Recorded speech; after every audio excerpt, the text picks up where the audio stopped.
Hello and welcome to your favorite comic book YouTube channel, Cartoonist Kayfabe. My name is Jim Rugg. I'm Ed Piscor. And I'm Tom Scholey, author of I Am Stan. And today we are going to be looking at friend of the show, Brian Bolland's Actress and the Bishop. A really nice collection here of some of his comic strips.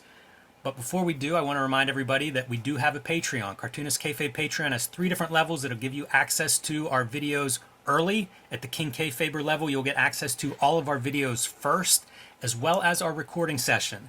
That way, if you see a book that you want to add to your collection, if it's rare or hard to find, you'll be the first one buying it before it disappears and before those prices go up. Also, we will be in Baltimore September 8th, 9th, and 10th for Baltimore Comic-Con. It's a great show for comic book fans. We hope to see a lot of you there, and we hope that you'll be wearing your Cartoonist Kayfabe t-shirts and hats and spreading the good word about comics there.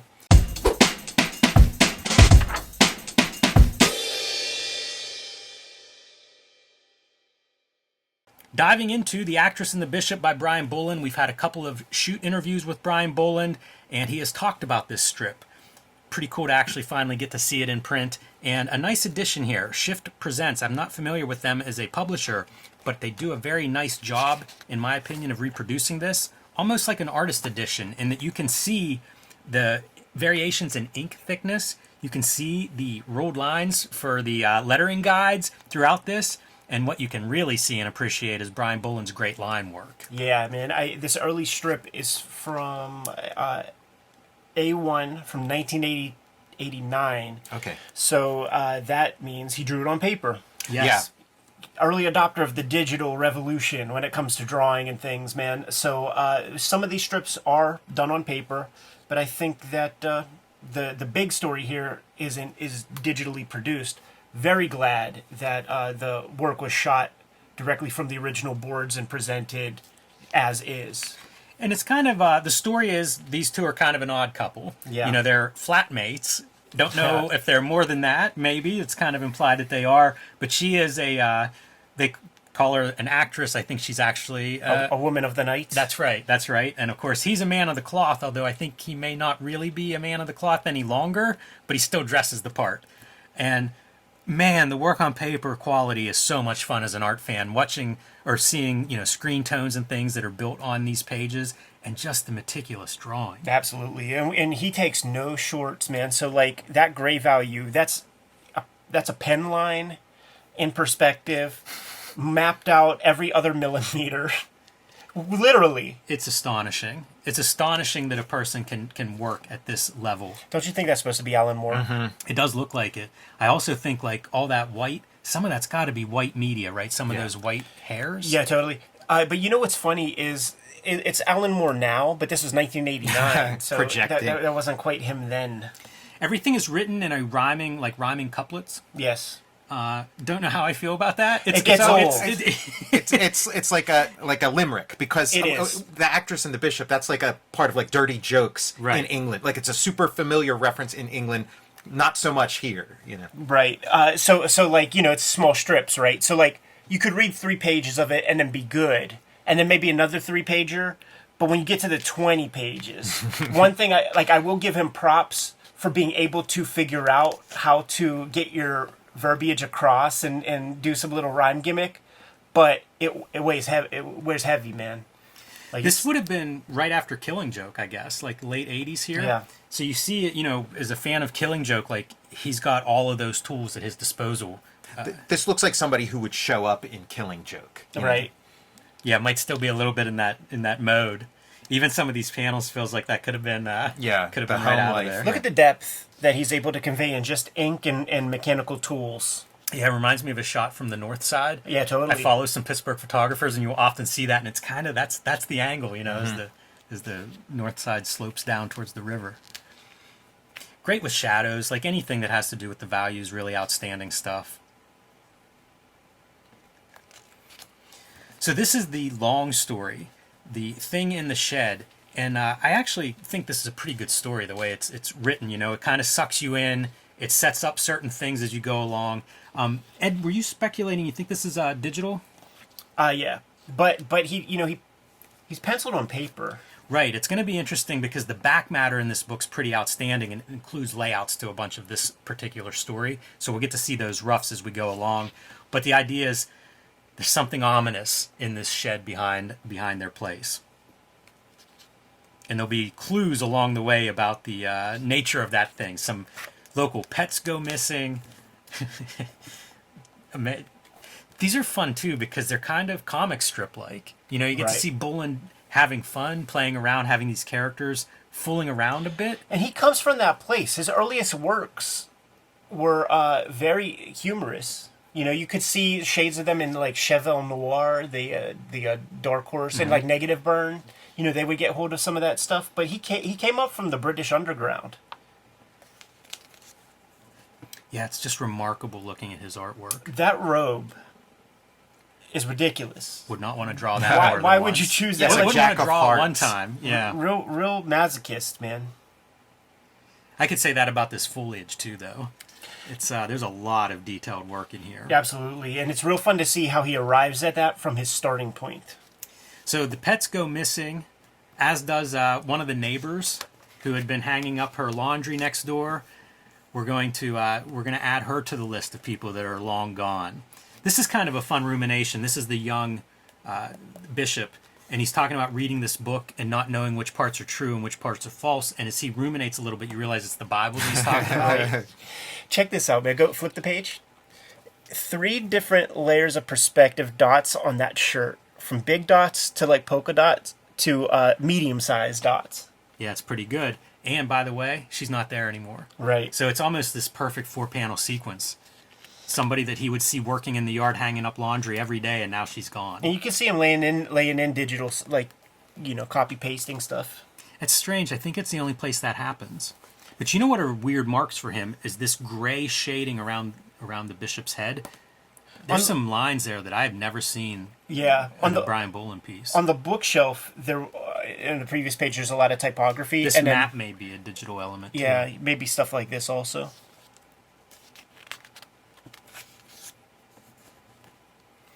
This is a fun sequence too, as our actress is reading in the tub. She's reading a Western novel, so we get into that Western scene that she's into in the book until, of course, there's a problem with the plumbing. Which is what drives her into the backyard toward this terrifying shed. The whole shed that we've been leading up to this point. This panel's repeated. Yeah, and certainly the shed stuff. Like I don't know that he redraws the shed a bunch. Yeah, that's probably true. But that's an exact reproduction. And aren't the eyes so symmetrical? Like maybe he drew one eye and flipped it. Oh, it's possible. But not the inking part. Like I think he inked those because like you could count the hatches and stuff like that, and they're not the same. I say that just in the spirit of trying to reverse engineer the guy's work. Here's some more of that digital stuff. It's funny how this almost works in, because he does so much grays in his drawing. Yeah. You can put in like a gray photograph and it almost fits. Oh, totally. I mean, he uses like grayscale on the values of a lot of his stuff. This is a gradation, again, an effect that I don't see him use anywhere else. It's fun to think like he's experimenting on something that involves drawing a robe of that detail, but still some room to experiment. Let's try things out. Good thing it's printed on this kind of glossy paper, because at the early sort of digital application of grays in like the 90s, there are so many comics, like even this gray would show up so dark and just ugly. This video is brought to you by the Cartoonist Kayfabe Patreon. There are 3 levels of support at our Patreon, and the King Kayfabers get access to our live stream recording sessions that make it possible to mitigate the kayfabe effect. They also get the videos before anybody else.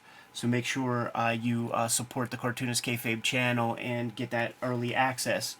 Ultimately, the videos are brought to you by the books that we make. You're looking at a healthy sample of our bibliography right in front of you. Jimmy's next book is going to be Street Angel, Princess of Poverty. It's coming to you in November. It's going to be a companion piece to Street Angel, Deadliest Girl Alive, in that it collects all of the material that was published prior to the Image Comics release. Jimmy also has Hulk Grand Design out there in the wild. Limited copies available. Make sure you get your hands on that as soon as possible. And the latest comic that Jimmy has right now, which is sold out, but he has promised to reprint this thing.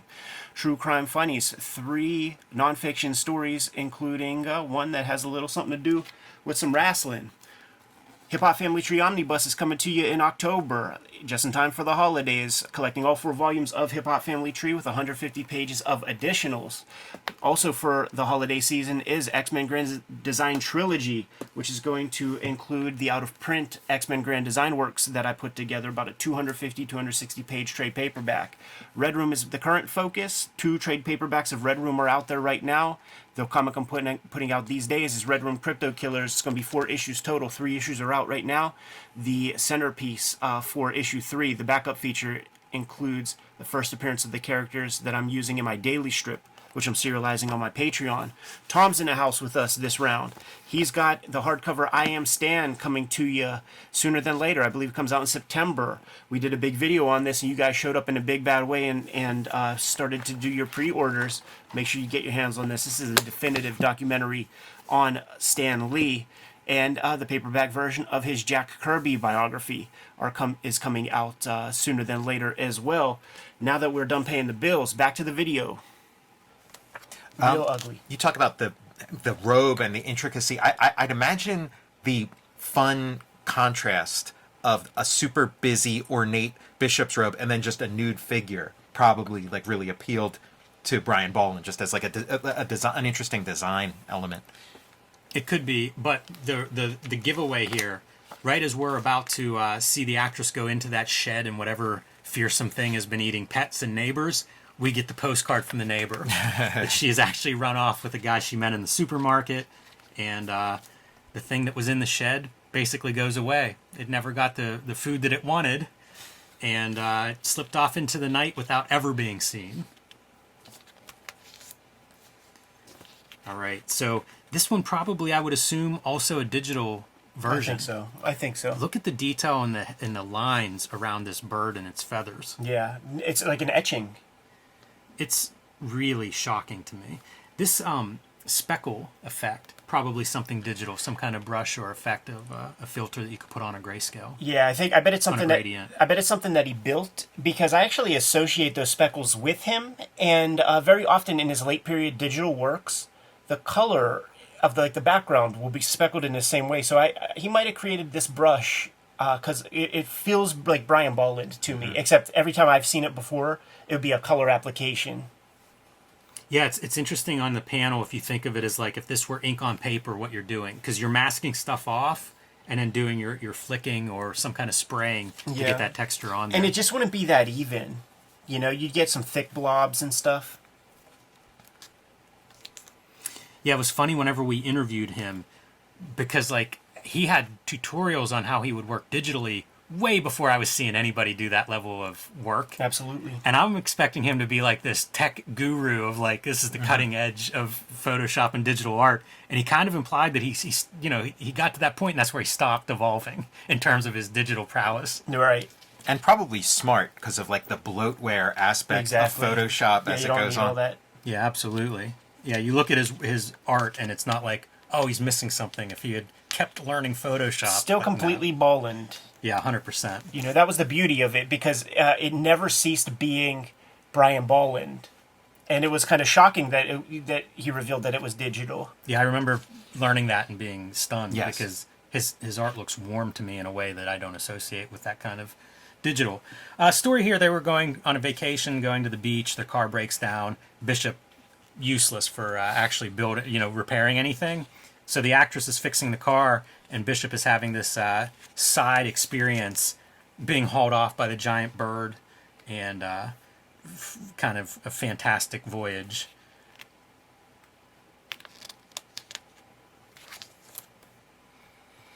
Until the bird finally... I like the texture on that wrench. I thought that was very believable. She in this particular strip, she feels very like inspired by Jaime Hernandez, like the rendering and some of her poses and like facial features for some, like it seems a little different from the other ones. Interesting you should say that, Tom, because there's an interview with Bullen in the back here, and he talks about how no problem with reference for the aged, weathered, weighted face of the bishop, but a hard time drawing like a beautiful woman and really putting a personality on there is something that's a tough thing to draw. Yeah. And the bird drops our bishop lead, falling down to earth. This is absurd too, by the way. what she's doing to repair this engine. She's lifted this out of the car. Reading the manual to do these repairs. You do wonder, like, that's a reference face, I imagine. Yeah, it just has so much life to it. Yeah, it does. It has kind of a contrast with some of the, like, maybe the face you pointed out, Tom, before that. And before the bishop can hit the ground, it's revealed he was actually asleep. So he wakes up and off they go, and they never do make it to the beach. I love the end. Never saw that before. Great. That's great. He describes that in his real life, like the wife is the keeper of the house. Like she makes everything go, and he's kind of the boob of the house. So it's kind of semi-autobiographical in that sense. Should note the bishop drank his bottle of whiskey too, so those dreams might have been inspired by. Cover of BOLLAND strips right there. It is a couple. He's got 2 actress and bishop stories that are just prose. Yeah. And there's a couple that he talks about in his interview that he may or may not get around to. They take a lot of work to draw them. So in the 80s, there was a Brian Bolland portfolio, and this was one of the plates of the portfolio. This is the only image I ever saw from that portfolio set. It was advertised in Eclipse Comics or maybe Amazing Heroes or something. But man, I always this blew my mind. I saw this before I saw Wrightson's Frankenstein, and I tried to get that kind of level of gray value and depth and stuff into my work. Just impossible. Yeah, this one is shocking. Is this in the artist edition? I feel like we've had a close-up look of this piece. Maybe it was reproduced somewhere else. Yeah, it wasn't, because he owns this. This isn't some 2000 AD commission. It's something that he spent 1,000,000 years on doing his own thing. Yeah, it must have just been something I found, looking him up. This is always the grotesque version that kind of freaks me out. Yeah, sure. Imagine if he looked like this throughout the strip. I feel like it would be a totally different experience reading this if that's what he looked like. But she's a shifty lass as well. Yeah, there's different iterations of her, visible in this book. Got the great interview where he reveals some of that technical stuff, and then Love this. worth the price of admission right here for the roughs for that big story. Yeah, and I wonder if this is about actual size for these. This looks like a sheet of paper, Of A3? Yeah, exactly. Yeah, exactly.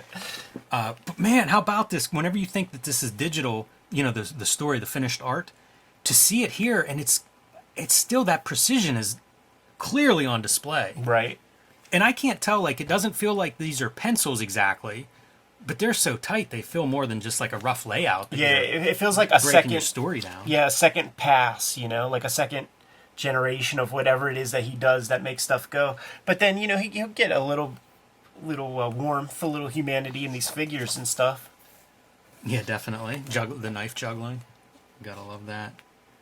Yeah, I like the stuff where he's doing some sketching on the figure to kind of get the volume and the weight or the posture of the figures.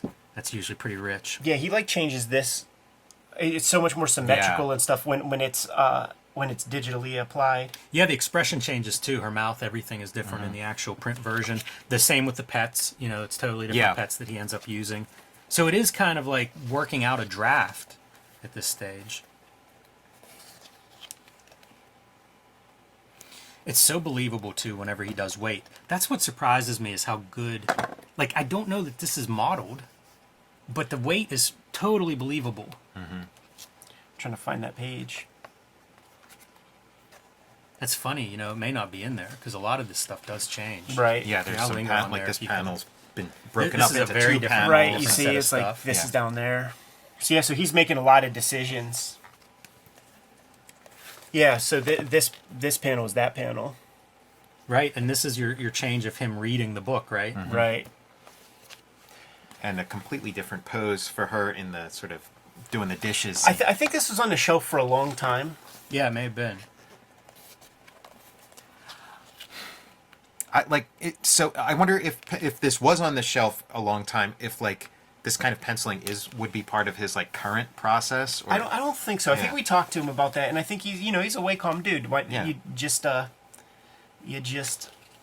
have a lower Really good foot. lower transparency. That's fun too, seeing a little bit of the side of the pencil. Uh-huh. Yeah, it's so cool to see his pencils like this. Like you say, this is probably worth the price of admission, just a chance to see a guy of Bolland's skill, but getting to see kind of the raw drawing underneath. It's a different flavor, and like this is a really amazing aesthetic. Like it would be. It's kind of odd to me, like when somebody does something like this and isn't like, ooh, what if I did a comic that kind of looked like this? I you know? agree. Yeah. Yeah, totally printable, totally publishable, but it doesn't meet the Brian Bolland standards, man. Yeah, it's part of what makes Bolland Bolland, Yeah, is right. that he's not publishing that. But you do look at it and think, like, I've read comics that look 100 times worse than those pencil pages. Like, that would work for a lot of comics. It'd be an improvement over a lot of the comics that I've read over the years. But, not the way he sees it, I guess. Good to go? Yep. This was sent to us through the mail, so shout out to the Kayfaber that sent that to us. Make sure you like, follow, subscribe to the YouTube channel. Hit the bell so that we can notify you when new videos are available. We are a daily YouTube show, so we have more than 1,000 videos in our queue right now. Make sure that you hit the little magnifying glass. I always forget what it's called. A little magnifying glass on the front page of the Cartoonist Kayfabe channel. Type in your favorite comics or series. Maybe we talked about them. If we did not, please put something in the comments so that we know to advance those books a little higher in our to-read pile. There is a Patreon for Cartoonist Kayfabe. The King Kayfabers at the Patreon can mitigate the Kayfabe effect by getting the videos early, and they're also hanging out with us in a live stream recording session as we are making these videos, so they have the chance to pounce on the books before anybody else. Ultimately, the videos are brought to you by the books that we make, and it's going to be a busy 2023 for the Kings of Kayfabe. The Hip Hop Family Tree Omnibus is coming to you in October. That's sooner than later. And it is going to have 504 pages total. It has all 4 volumes of Hip Hop Family Tree. It has 150 pages of extras, as you can see before you. And it'll be a fantastic Christmas present for the person who's not suspecting to get this thing under the tree. Not the only holiday effort to come. X-Men Grand Design Trilogy Trade Paperback is coming to you. It's going to collect all 3 volumes of X-Men Grand Design, including the out-of-print volumes. Red Room is the new comic I've been working on the past couple of years. There are 2 trade paperbacks that exist of that, but this is the final miniseries as it's coming out, Crypto Killers. And this 3rd volume, this 3rd issue of Crypto Killers, has a backup story called Latchkey Kids, which is the first appearance of my characters who are in my daily comic strip that I am going to be putting out in 2024, but I'm serializing it right now on my own Patreon, and the first episode is complete. Tom, what do you have? Coming in September is I Am Stan, a graphic biography of the legendary Stan Lee. It's the story of Stan Lee's life in comic book form, and we have a softcover reprint of Jack Kirby, The Epic Life of the King of Comics, the story of Jack Kirby's life in comic book form. And also coming in September from Image Comics is Jack Kirby's Star Warriors, The Adventures of Adam Star and the Solar Legion. It's an old, lost Jack Kirby comic brought into the modern day in a deluxe edition, and ask your local comics retailer to set aside a copy for you. Jimmy, what do you got, man? My next release comes out in November, Street Angel Princess of Poverty from Image Comics. You can pre-order this one now, and if you get it with Deadliest Girl Alive, you will have all of the Street Angel comics that have been done so far. It should look very nice on your shelf next to Deadliest Girl Alive. They are designed to be a set. Hulk Grand Design is my contribution to Grand Design and to the history of Hulk, one of my favorite books that I have made so far. This is sold out at the distribution level, which means you might still find it on your local comic shop shelf. If you do, I recommend picking it up if you want this book, because once it's gone, it's hard to tell when you will see it again, at least at cover price. And my latest self-published comic, True Crime Funnies #1, 3 nonfiction stories from a rookie drug cop to a couple of wrestling yarns. You can read this now as a digital comic at jimrug.com or patreon.com/jimrug, and I am reprinting this thing now. We'll have them in time for Baltimore Comic-Con, and hopefully sell them one more time online before Christmas. Not the only way to support the Cartoonist Kayfabe channel. Give them those options, Jimmy. You can subscribe to the Cartoonist Kayfabe e-newsletter at the links below this video. You can also find Cartoonist Kayfabe t-shirts, merchandise, hats, mugs, stickers, and more at our spread shop. That link is also under this video. There you have it. Your ways to keep the Cartoonist Kayfabe channel rocking on a near daily basis, if not daily. Give them those marching orders, Jimmy, and we'll be on our way. read more comics.